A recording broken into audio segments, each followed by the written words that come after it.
evening to you all. My name is Wendell McCollum. I am the superintendent of the Michigan City Area Schools. Tonight we are here to talk about the Michigan City Area Schools and what do we want, what do we envision, what do we think it should look like. And we're in a prime opportunity as a school system to join with the city. So as you know, the city over the last year and for the next few years, the city of Michigan City is embarking on a grand plan to revitalize the community. And we're in a great place as a school system to do the same. So 2 years ago, we were in here in this cafeteria with a few more people talking about building a strategic plan, which we did. And as part of that strategic plan, facilities was embedded in one of our pillars, culture and environment. So tonight, as we think about and hear information from our consultants, Fanning Howey and Skillman Corporation, I want us to think big, really big about what we see Michigan City looking like. You might be familiar with what other communities are doing. So in that situation, those other communities that you might be familiar with, what have you heard about their changes or anything that they're doing education-wise? And then obviously, you as parents, you as community members, we have several teachers that are in here. What do you envision our school systems looking like? So from an elementary to a middle school to a high school standpoint, that's the information that we want to get from you today. There has been nothing set in stone. So we are at ground zero for you all to help us build the future of the Michigan City Area Schools. So once again, very exciting time because none of us in this room have experienced the time where Michigan City Area Schools had an opportunity to do great things at the elementary, middle, and high school. And it's going to be something that for generations, we're all going to be able to look back and say, we helped develop it. So thinking back, especially for those of us who have come through this building. This building is 50 years old. So we know that this is not made for our students who are in high school now, or some of you who are parents or community members that have students that will be here in the next 5 to 10 years. So once again, please take advantage of this opportunity. This is the first of a series of events that we're going to hold to get information so that we can get started on doing great things for our students. Once again, this is all about our students being able to leave the Michigan City Area Schools with the skills, resources, and opportunities that we know students in other districts have. So we don't want to leave them behind. We want to make sure, once again, that we are top-notch when it comes to our students graduating from the state of Indiana. So before we get started, there are a few people that I want to introduce who are going to help shepherd this process with us. So starting first, we have our Secretary for Board of Education, School Board, and that is Jenny Peterson-Haynes, so she will be part of this process with us as well. We have a board member, James Stewart, that's here with us as well. And then Mike Gresham, board member as well. So the unique thing about our board and many of our administrators is not only are we a part of the community, we came through the community, but passing it forward, the next generation of students, many of you might have taught some of their students or are teaching their students in the school. So I want to make sure that we all understand that when we're trying to build a culture and talking about safe and great spaces to educate students, we all, especially the adults in this room, have experienced that in one way or another. Also want to introduce some of the people from our cabinet that are here tonight, starting first with our Associate Superintendent, Kathy Bildhauser. Also our Director of Facilities, Dave Williamson. Looking at our Athletic Director, we have Ben Bachman. And then also Kevin McGuire, who's our Director of Technology and also does special projects. So you'll hear from Kevin a little bit later about some of the things that we're looking at doing at the K-8 level. And then also some of our building administrators. I see Ms. Mooswaller from Springfield, our high school principal, Dr. Mo Mouy. So once again, please, open mind, think very big about the possibilities of our school system. And I encourage you to share the information that you're going to get tonight with people who aren't here. And also we're going to share the link of the information that we're doing or talking about tonight, so that once you get the link, if you can share that, we would definitely appreciate it. So once again, this is the first series, so there's not anything that's been set in stone. Use your imagination. All right? So thank you very much. And at this point in time, I think I'm going to turn it over to our consultants. We have Fanning Howey, architect firm that are working with us, and they've done a facility study over the last year. That information has been posted on our website, so we'll share that with you once again. But first, we'll go ahead and turn it over. We have Dennis Payne and Nick Van Wern from Fanning Howey. So if I could get my magic clicker back there for the next slide. Magic. Excellent.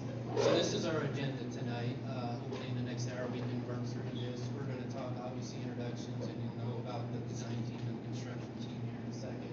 Okay. We're going to update the community on the community event center and kind of some general where that sits right now. You may have heard about that. If you're not, you'll hear about it tonight. Then we're going to talk about middle school organization models, and then we got a little exercise to get some feedback in terms of what your thoughts are and thinking as educators and community members. And then opportunities to better serve our elementary students. Kevin's got some information there that we'd like to share that we tested with a few teachers earlier in the year and over the summer. And then we're just going to open it up for questions, general questions. As Dr. Coombe said, nothing has been decided. We're still figuring things out, but primarily trying to focus in on the K-8 tonight. And then we'll work through the high school at a later date and kind of roll that into the agenda and discussion. So my name is Dennis Payne. I'm project executive with Fanning Howey. My background is I do nothing but schools, planning, design, facilitation, whatever it takes for the last 33 years. So I don't dabble in retail or hotels or homes. It's exclusively K-12 facilities. Got a partner tonight, Nick Van Wern, another project executive. He's really going to be in the nuts and bolts when the projects start kicking around. So he's taking the point for example on the community event center that he'll talk about in a second. And then our partner on the construction side, Scott Cherry, Vice President with Skillman. So Nick and Scott work hand in hand, day in day, week in week, year in year. So they're going to be really good friends probably for the next 8 years. And we'll see how that works out. But that's kind of what we're looking at. When Dr. Coombe says there's an opportunity here for legacy and for change, he's not kidding. This is probably a once-in-a-lifetime kind of event that maybe comes around every 30 years for communities such as yours. So this is serious. The board's taking it serious. The administration is taking it serious. And we want to make sure we're doing what's right for kids, and that's why we're here tonight. So with that, let's jump into district goals. You want me to talk about this, or Kevin, you want to talk about it? Okay. So this was kind of when we did some workshops, kind of what do we want to make sure that we're addressing in terms of the community, the facility goals to respond to potential community goals. We wanted to have a comprehensive understanding of the physical condition. This is building systems and components, and this is the things that you don't see. The things that live behind the walls in the boiler rooms, the thing that Dave spends his nights and days and weekends making sure that kids have the right teaching and learning environment.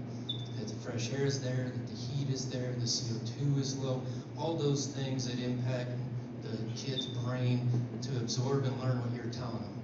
Otherwise, it's uncomfortable, it'll shut down, and they won't listen to anything. So when you're in your classroom, you got little warm cheeks, Dave's on top of it, type of thing.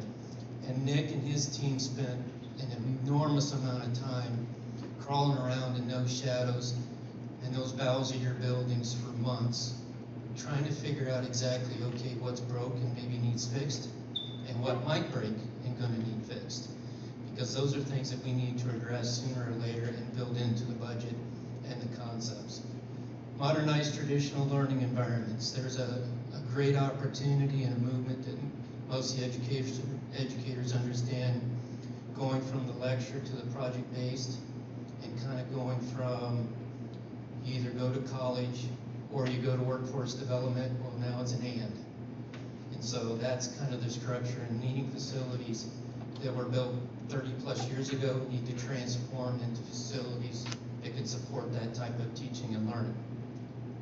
Financial stewardship, always, always, always. Making sure we can afford it, making sure we're stretching the dollar, making sure we're getting the bang for the buck, and doing the most we can for and putting monies in the teaching and learning the classroom versus maybe roofs that we don't need or driveways we don't need, et cetera, et cetera. So It's really an extensive math problem. And then reinvesting in the student and staff as much as possible. Again, we can either put monies into roofs and parking lots, or we can take those operational dollars and put it into the classroom. And with some recent legislation, it's more important than ever to set the foundation right now, because you'll never catch up. So because of the state and the federal things that are going on, this puts a lot more emphasis on our exercise than maybe what was a year ago. So we're doing our best to figure out what that all means, but getting a plan is very comprehensive. So a little bit about the Community Event Center. This is where Nick gets to talk. And as Dennis said, we've been working on a condition assessment. He mentioned going through these buildings for days and days on end. That I did want to mention that it's available on the school's website. We'll be also posting at some point a full final version of it, but in your free time, if you want to go read a couple hundred pages of information detailing everything on the school, by all means. So the Community Event Center, so looking at outdoor athletics and opportunities here at the high school. So we're getting ready and prepared and planning to kick off a project here. We'll show you a quick site plan and I can kind of explain over top of it. The foundation of it will be based on a turf soccer field. There you go. Okay, so on the left a little broader scale, on the right a little bit zoomed in. So this is the area immediately east of the school. Right now there is a version of a soccer field there, a practice field with an older track, and then a couple grass practice and band field type areas currently. So the idea would be to bring more of the athletics over there, also taking the tennis courts right from the south of the end wing here and moving them over there as well, which is creating building opportunities here.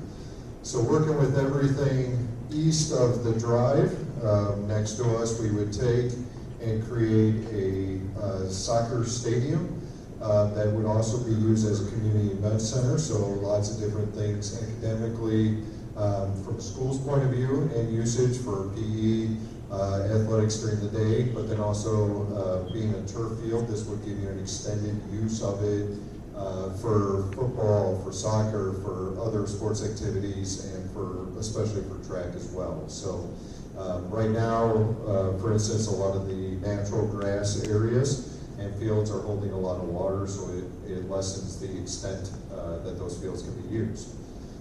Wrapping that with a full track and then bleachers and press box. The idea is to get it to where you could host some major events here and really bring some pride and growth in the athletics and the achievements of the students there as well. So then the tennis courts, you see just to the south of the track. Currently you have 8 tennis courts, so that would bring in the count up to 10. Once again, it's that same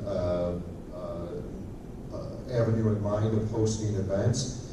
Right now, to qualify, they're looking at about 10 courts and the need for that. So off to the right, it's a little hard to see because they're really thin elements, but that's long jump, pole vault, things of that nature.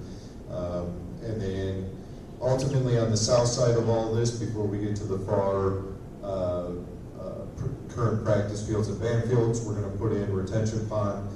So over the last 10 years or so, cities have really upped some of their drainage requirements, so we're going to be making sure that we take care of that site-wide. And you'll see a few different iterations as a plan develops. There's a larger version of that pond, but we're trying to get the construction process off the ground to start with. So, any questions on the community event center? Yes, sir. Dr. McCollum.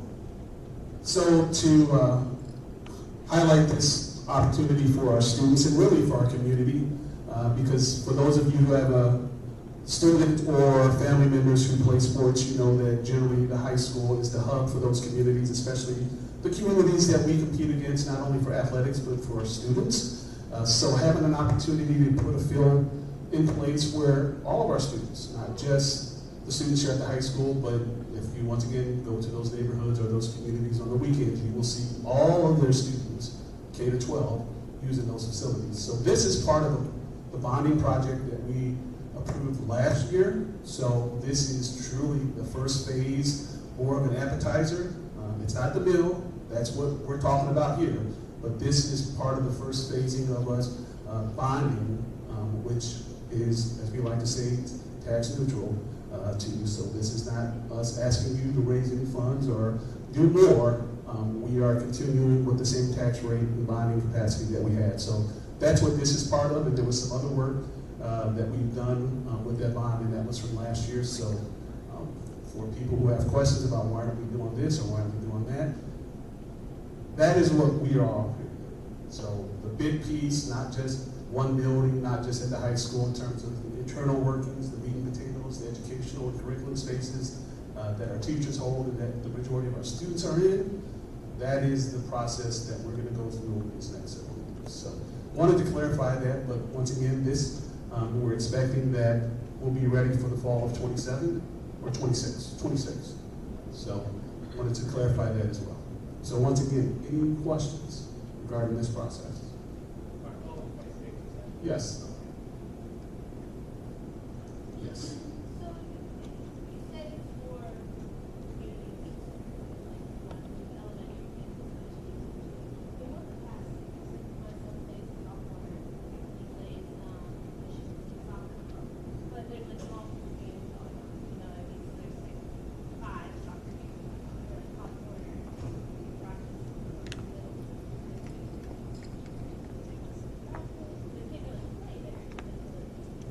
So in terms of, as you can see, there are two other, well, the tennis court, but there'll be other fields there.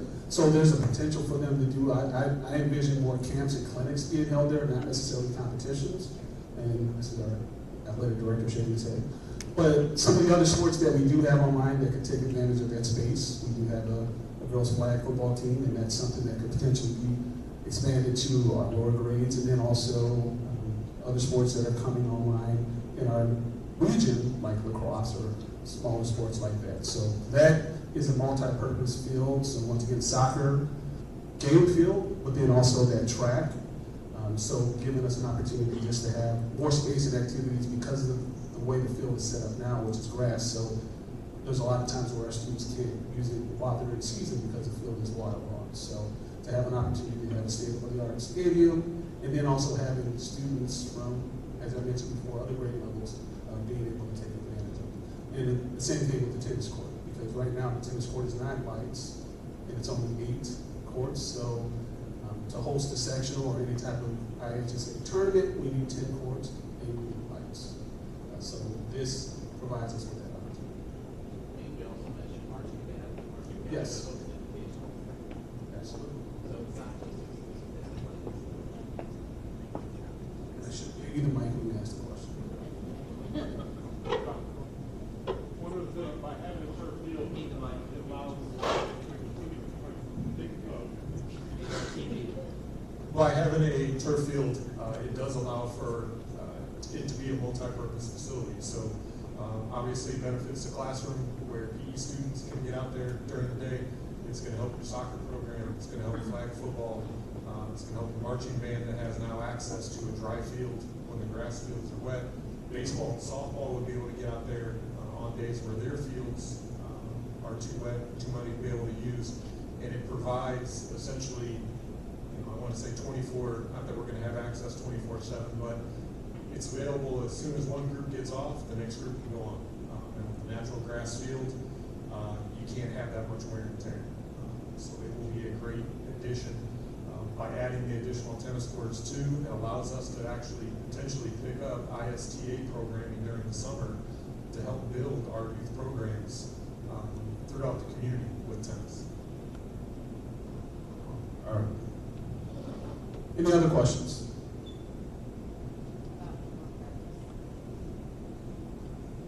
Is there a plan for indoor practice facility? I wasn't going to say that. But yeah. Yeah, so great question. We haven't decided if, when, where, or how, but from a architecture and engineering standpoint. So let me back up. The entire high school site right now is under investigation or research in terms of stormwater, parking counts, every landscape, all the ordinances that are current now. How does the site fit into that? And whichever solution, whatever work that has that could be done at the high school, this is the first domino that needs to fall. So as the planning continues on with improvements, if any, at the high school, no matter what, this had to be first. And so we're trying to buy some time by starting it early rather than late to take and hedge our bets against escalation, inflation, start driving some revenue, get some people excited, put Michigan City on the map and on the spotlight with maybe some events coming in from around the state. So whatever we do at the high school, and so if you do look like an indoor facility, the tennis courts have to move. So do it now. We need to take care of the stormwater sooner or later, so let's just do it now. We have to deal with the easement from the pipeline down there, so let's just do it now. Let's figure out what our easement is on the east side of the property against the neighborhood and see how close we can build to it and to maximize our site. So let's just do it now. So this helps us as far as an east-west direction because we're going west, but also the north-south in terms of leveraging the site capacity and utilization as we move south. So this is kind of that first domino that would allow exploration of things like that, conceptually. But right now, there isn't any commitments or decisions that have been made as far as the high school type of facilities or dollar amounts for improvements.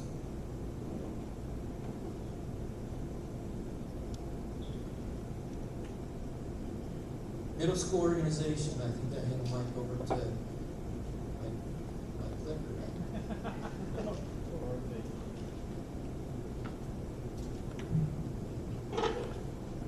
Well, I don't know if anybody said it, but certainly we appreciate your time being here. It's late, it's a long day, and I know what to say. I'm excited to be here for multiple reasons. One, I haven't seen a few of you yet this school year, so good to see you, as well as I know most of you, and so it's really great to get started. But I am tired of collecting data. For a year and a half now, we've been really just kind of collecting data, expecting questions, putting together the pieces, as Scott always says, trying to answer get the answers to the test so we know what the next quiz is going to be, or we're prepared for it. So I'm really excited about it. As we move through the process, one of the big questions that we have, that the board has, we can't discuss anything at the elementary level or up until we make a decision what's happening at the middle school level. So we've kind of put together a couple questions, and I think when we started this whole process, we all laid out, the board told us, administration all discussed, if we don't do this, if we don't make decisions what's best for kids, then we're making the wrong decision. So we want to start there. I think if you go ahead and advance that, we'll move to the, yeah. What happened to that little spreadsheet? Right here. There we go. There we go. So this is kind of what we started with. Now this spreadsheet started with probably 35, 40 different pieces of information that we just kind of compiled, we put together. There are all opportunities that we have within all of the school buildings. But I kind of pared those down and kind of linked them all together. But really, ultimately, what we laid out was these 5 steps. We would make sure every building, every student, every faculty member all has access to these in each of the buildings. For instance, specials, art, music, PE, technology, computer, PLTW at the middle schools, all of those components. GT programs, special ed programs, all those things that we have now are distributed across community buildings, some Barker, some Krieger, so on and so forth. We want to make sure that we have access to all of those pieces, and all of our students have access to those resources in all the buildings. Support services, again, special ed. Every school, obviously, we feel obviously should have a counselor, a nurse, all of those components.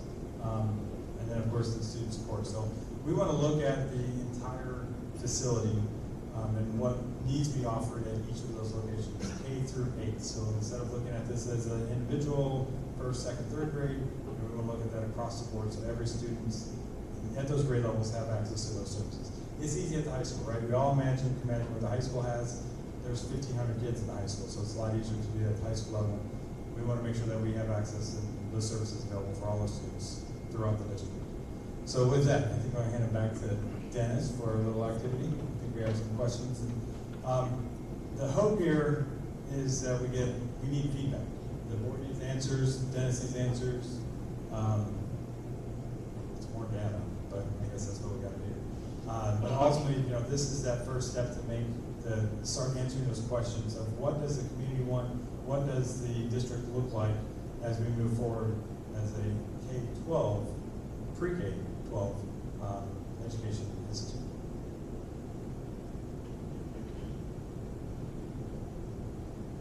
So I think you have a notepad and pens in each of your table.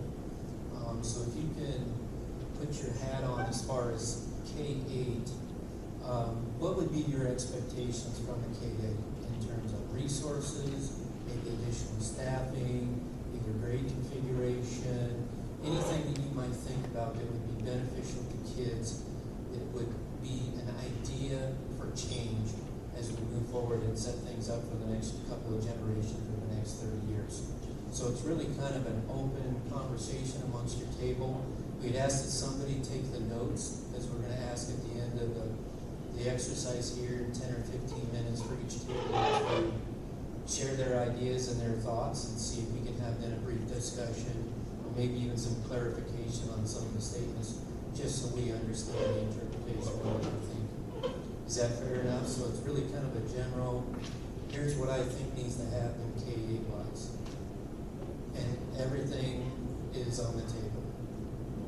Okay? And if you have specific questions or comments, we have resources here that can meander around and can help you get going or spark some thoughts. So let's take the next 10 or 15 minutes just to brainstorm. Fair enough?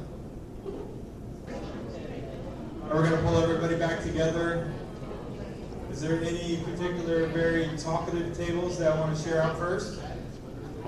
If not, I'm going to call on somebody, and my sister-in-law is sitting over there. She loves talking.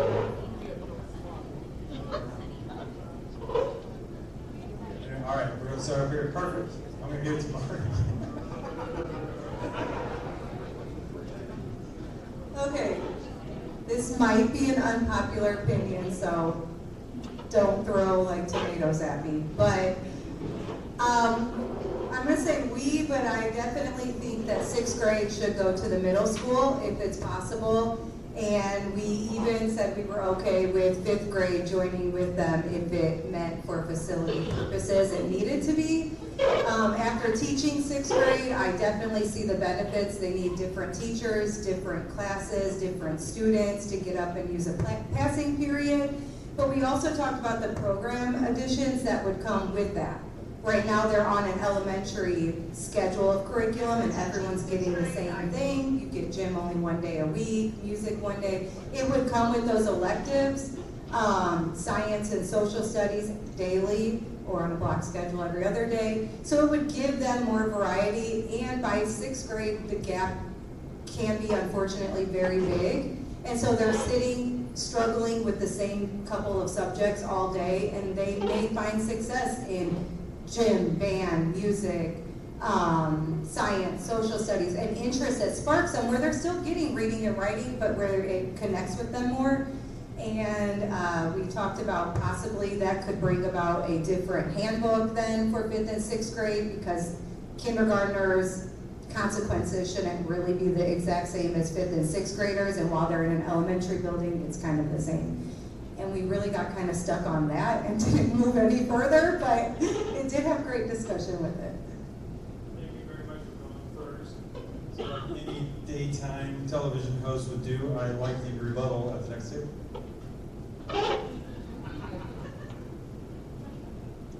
Good evening. Okay, to correct you. It's not, yeah. I think they changed it this year. The elementary school goes to music twice and gym twice, 30 minutes. Am I correct? Some of them. Yours too. Some.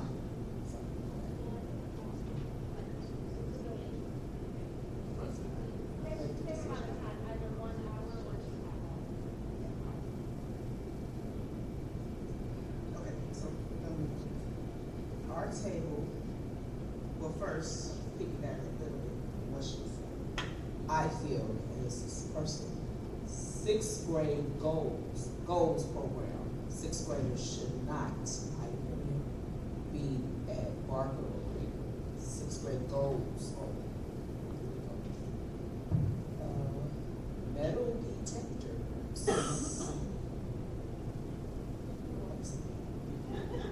Nobody agrees with me. Let's see. Sixth grade in middle school, somebody said it. Cursor, we said bring back cursor writing. Earlier school time start for elementary.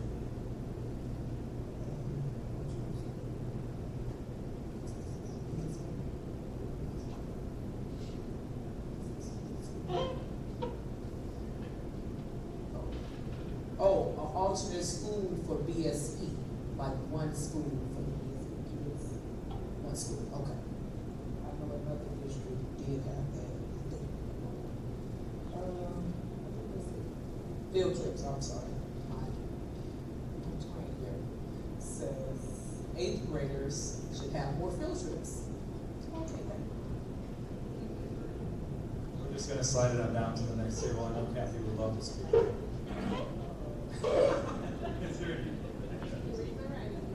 Okay.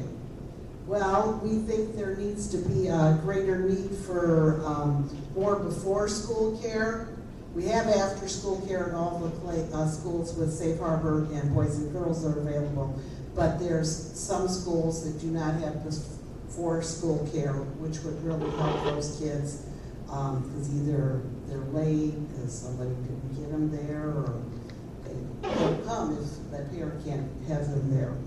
We think maybe an activity bus for all activities and for all the schools. Some schools have activity buses for elementary sports and stuff like that. So we feel a need would be there, and then it also would go in with acceleration and that stuff too. Some of the buildings share success coaches, which for those of you that know is kind of like a social worker. So we feel there needs to be a full-time success coach in each building. We feel the class sizes should be moderately, so some schools have not that many and other schools have a lot. So we know there's a cap, but we'd like to have a good class size. Some of the schools have paid or the library person comes to the school, like the secretary, 1 day a week.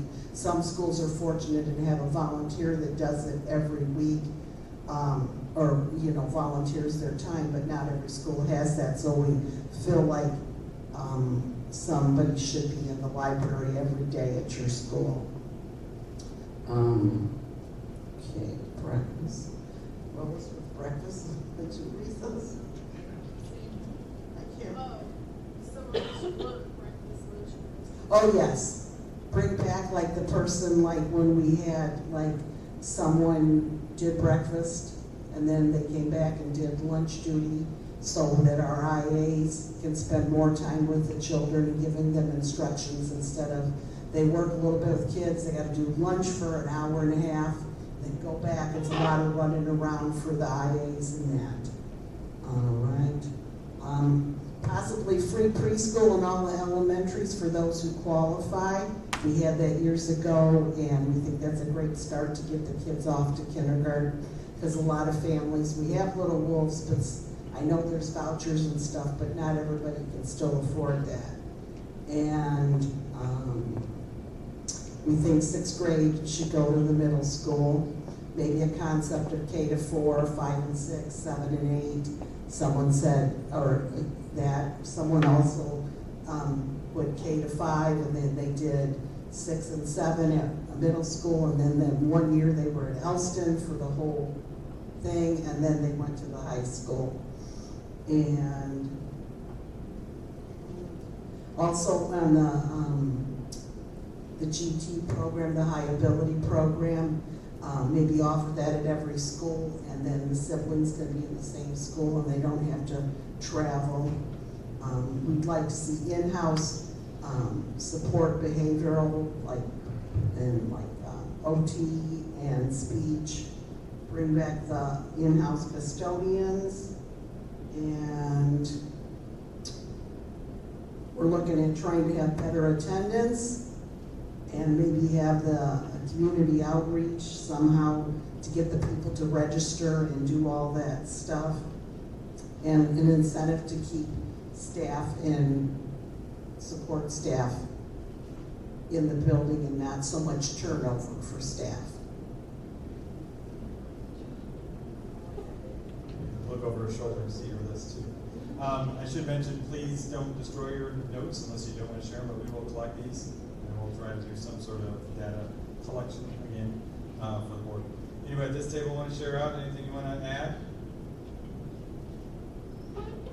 Okay, we had some of the same things. So nurses full-time in all buildings, that's not always the case. Mental health professionals and crisis support teams, similar to what they just talked about. The open door clinic that's available at the high school, either open to all schools or something similar in the other schools, especially middle school. Elementary definitely needs smaller class sizes. My daughter has a 29 in her class every year. More support with IEP students as well. So when classrooms are heavy with kids that have IEPs, it's harder for those teachers to manage, so they need some additional support. More IAs as well to use as needed throughout the school. So if somebody's taking care of a crisis or mental health issue, a medical issue, then there's extra support staff that can fill in as needed.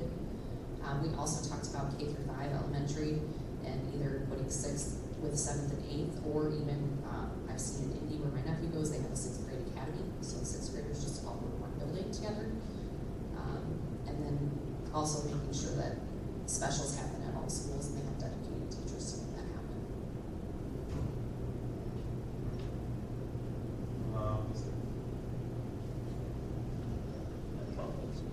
Alright, our main thing was a more secure entry direct to the office from the front doors.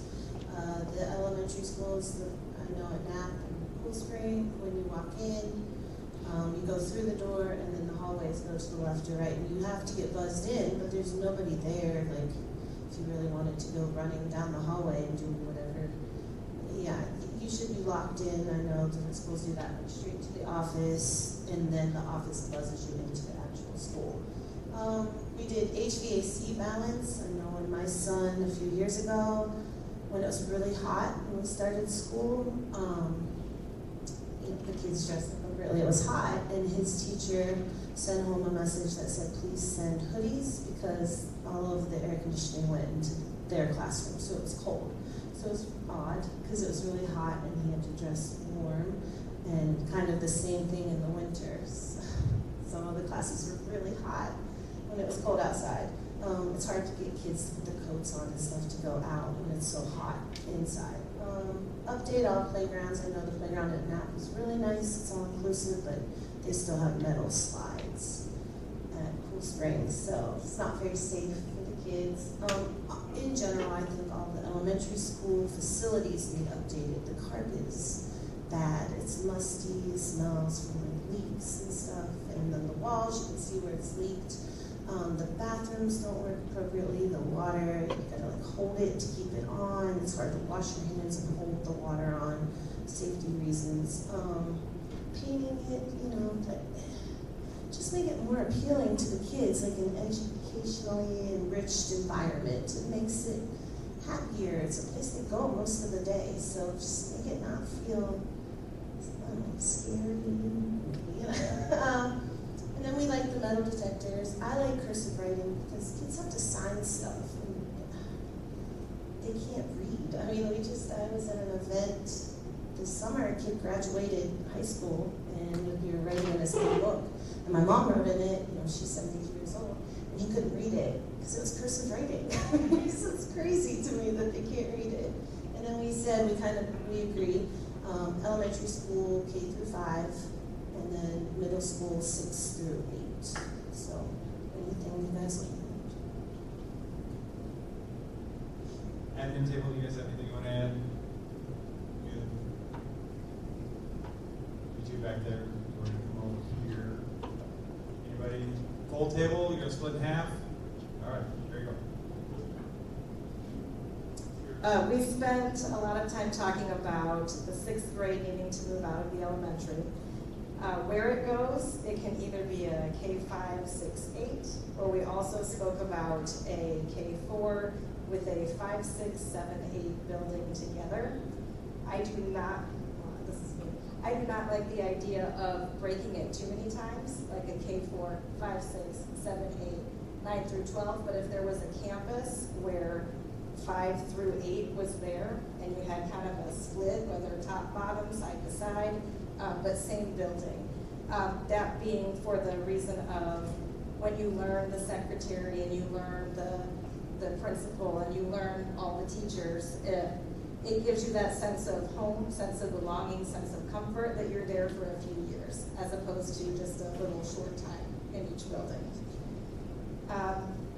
We felt that every building needs a full-time success coach. We also feel that attendance needs to be with another employee so that the success coach can be focusing on the skills that they should be focusing on and not so much on attendance. We want the full-time nurse in every building, full-time counselor. Going into the specials, especially in elementary, making sure that our music and PE are consistent. And they have been, but that is a necessary piece for the little kids. And then making sure those art, music, and PE are offered in the middle and high school in various ways so that everyone can participate in those. Going along with the idea you might be successful in one of those in a different way than in an academic class. K-4 doesn't have any sports. So getting some kind of, little clinic, little something for the K-4 students, because it is a real issue for some of the students to wait until 5th grade, 6th grade to be in any sports, when maybe some of their friends are already in soccer clubs or cheerleading or some other sports. So if the school can offer something, club-wise to do there. Class sizes, personally, my class size is enormous, so keeping those at a manageable amount, very necessary to get anything done. Updates to the elementary schools, for sure, making all of them seem a little bit more equal, because if you're in one elementary and move to another, both places are not always the same as far as what is offered, what your classroom looks like. The desks we have are from, I think, the 70s. Other places have updated ones. So that feel of no matter what school you're at, you're getting the same quality of education, quality of materials, and the building, and all of that. Oh, I have something on the next page. Yes, a sensory room per building. We know some of them have good ones started, and other ones have ideas or have pieces of it, but just making sure it's a full sensory room for every single one.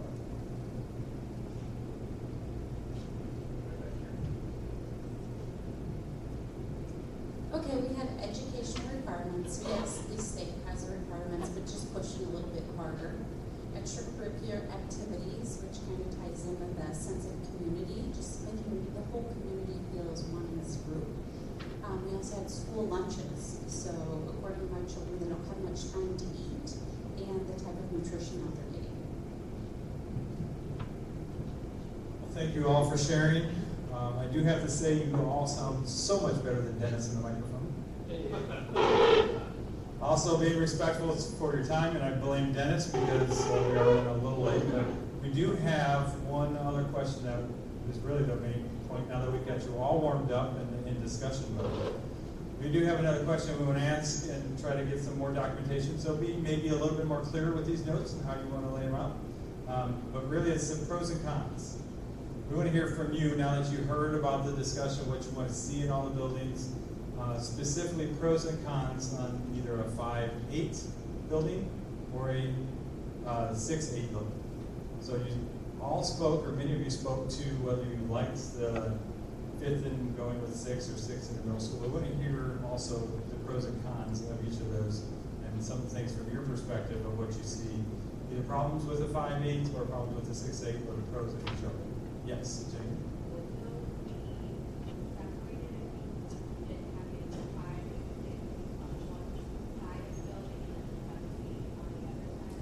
So let me speak to that a little bit, because we did have a conversation with the teachers. And from the teachers' perspective, really it's a split. It was a 50-50 conversation of whether they felt fifth grade went with sixth grade and you had a 5-8 building.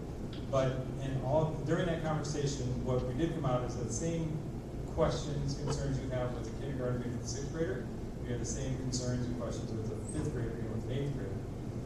We felt from our conversations that all of that could be done via design. So, not being able to answer that question, because ultimately that still has to play out, you should feel comfortable that if you have a 5-8 building, the building will be segmented into 2 buildings of 5-8 and 6-7.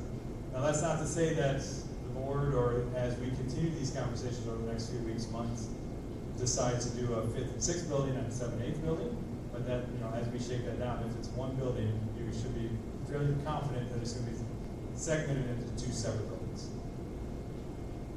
Okay? Absolutely. And once again, many of you probably have experience with friends or family, or you might be from the community that has those setups. We know that Dillon has a 5-8. We know that our 5-6 and then 7-8 with their intermediates. We know that LaPorte has the same. So before, once again, any decisions would be made, we would love to get some of you with us to go speak to those schools and see what that looks like. So once again, as Kevin has highlighted, whatever decision or whatever way we go, it's going to be based on a lot of research and a lot of facts, not just in terms of safety, but because our students are different than students in those other communities. We want to make sure that if we're offering or going that route, that our programs are going to be more robust and supportive of the very diverse student body that we have. So once again, keeping that in mind, we're not making a decision today, but if you have experience, you know people in those communities that have those great configurations. I know just a quick glance of the districts that are in Northern Indiana, so districts from Lake County over to St. Joe and Elkhart. The majority of them, interestingly, are 7th and 8th, and then 6-8, a traditional middle school, and then you're seeing more of the 5-8 model. So once again, there's plenty of time and plenty of opportunity because we have relationships with many of those people in those districts to be able to speak to them and then have you also potentially walk the halls and see what those schools look like. So getting back to the exercise, how much time do they have? You did 10 minutes and we'll do a quick share on afterwards to wrap up. In the interest of time, let's minimize our pros and cons down to 2 apiece at each table. Now we're going to collect all these, we will type them up. We will share back out all the information we have on our strategic planning website, so everything will be listed in that location, so you'll get a chance to kind of review and see what others have to say. We'll try and move this along. So I'm going to start in the back.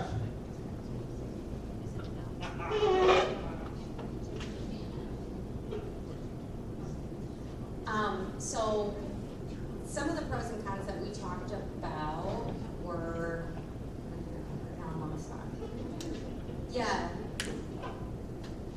the maturity level, just trying to keep the 5th and 6th together and keeping the 7th and 8th together. The pros would be, like someone mentioned, the administrative staff being the same, and then also just the opportunities that may exist where teachers from 6th grade or from 8th grade could help a 6th grade class or something like that, maybe some cross opportunities, so that the gifted and talented in middle school could help out the younger grades, and then also, vice versa, if there's an 8th grade student that's struggling, maybe they could have a class that, goes to a different grade, but obviously, like, not with those students, but.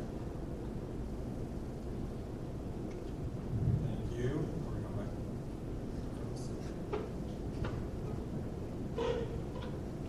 We were really focused on the opportunities for the 5th and 6th graders at this point and making sure that You know, when there are sports events happening with other schools in the district, sixth graders are included, but not our sixth graders because they are still at the elementary. So making sure that our students have those same opportunities to join in as early as possible with the other districts around us.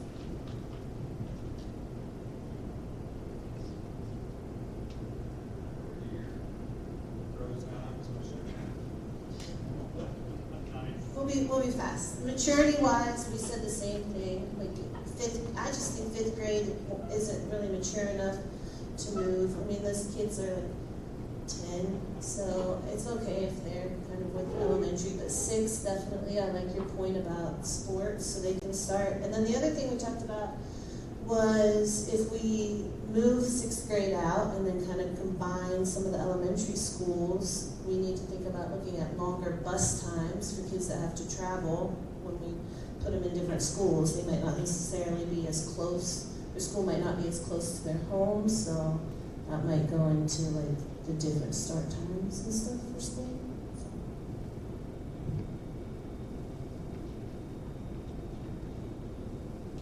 For pros, we also talked about the sports opportunities. I know our middle schools, they were playing against schools that have 6th graders, and so our kids were crushing them, and we felt bad for the other kids. We think also it could be easier to manage some additional elementary sports if you had K through 4 together, or even K through 5, and then you had, you know, the middle school sports. Also, if you grouped those older kids together with either 6th through 8th or 5th through 8th, then you have the ability to manage the classes a little bit better to the kids' abilities. You can rotate similar to like what you do in the middle school or high school schedule, so that if you do have kids that are struggling, they would get the attention they need versus the kids that are at higher ability, and those kids can be challenged a little bit more. For the cons, we also said we think 5th grade's too soon to be in middle school. There are, you know, especially if you get a 5 through 8, unless it's a truly separated school, which I know Kessling is not in LaPorte, you are going to have interactions between those kids, or them seeing things that maybe they shouldn't be seeing as 5th graders with 8th graders interacting.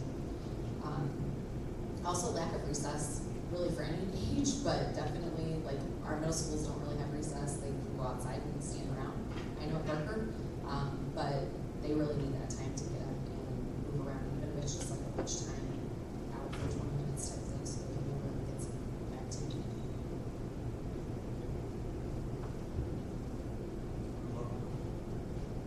Peter's pointing. It looks like a big circle. Everybody's pointing to their left.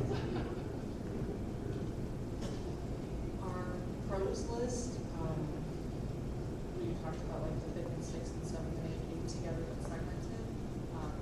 It would be a good environment to better meet individual educational needs. So if you got like a 6th grader who's developmentally educational at 6th grade level, but maybe does like 8th grade math, you use that 8th grade level math, it'd be really easy to just send them over to the 8th grade math class and then go back to the 6th grade. You know, it's easy because you know it's all in the same building like that.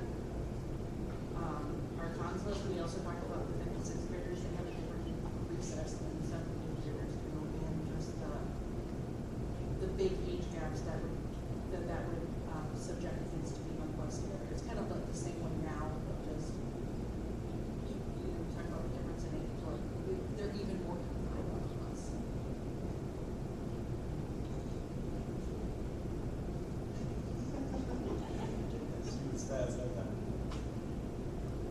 Our table said K through 5 and put 6th grade in middle school, just because of maturity and also sports. You know what, a cookie? They stole all the cookies.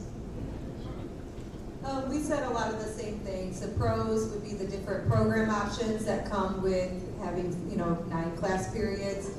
Accountability on time management and organization, being on the students a little bit earlier so they can be guided to manage themselves. Elementary by nature are more micromanagers and help the students and tell them what to do, but they would have to learn some of those skills before it counts when they're here and struggling.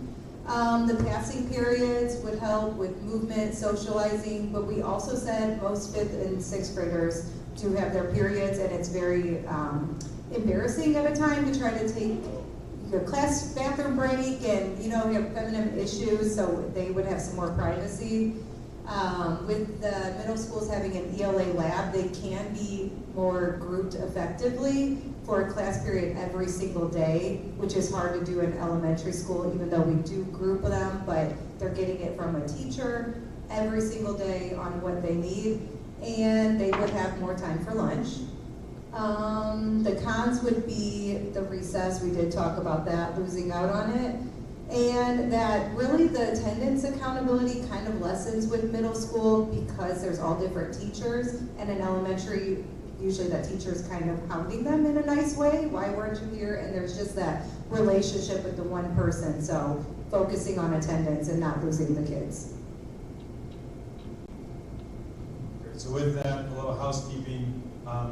You can leave your notes at the table if you wish, and we'll pick them up, but if you want to bring them up for me, save me time to go walk around. We'll go with the pros and cons on this table, and notes that you want to share on the table to my left. If you can just drop them off when you leave, that'd be great. I can't thank you guys enough for joining us tonight. It was great to hear a lot of the same conversations that we had coming from you, and what I'll commit to you is we'll type all this up again, we'll try and get them all back out, and we'll put them on the planning as well. So with that, I'm going to pass the mic around and see who wants to wrap this up. I wasn't wanting to wrap it up, but as a board member, since we have a captive audience, I would just like to see a quick show of hands. Is there anyone left who thinks the 7-8 model is what's best? 0, right? None? Okay, so that leaves the question, just a show of hands, right now. 6, 7, 8, K through 5. K through 4, 5 through 8 in some model. Whether that's separating, whether that's separate buildings for 5 and 6. Okay, thank you. You beat us to the next meeting, Mr. Gresham. Cut right to the chase. I like that. I like that. All right, so once again, we truly appreciate you giving us your time. Our theme this year has been taking the Michigan City area schools to the next level, and this process is truly going to help us get there, and very much so beyond the next level. So once again, the process that we're starting today is something that has been highlighted. It's going to take us through the end of this decade and beyond. We currently have our class of 2038 in our pre-K building. So what we're doing now, those kids truly are going to appreciate.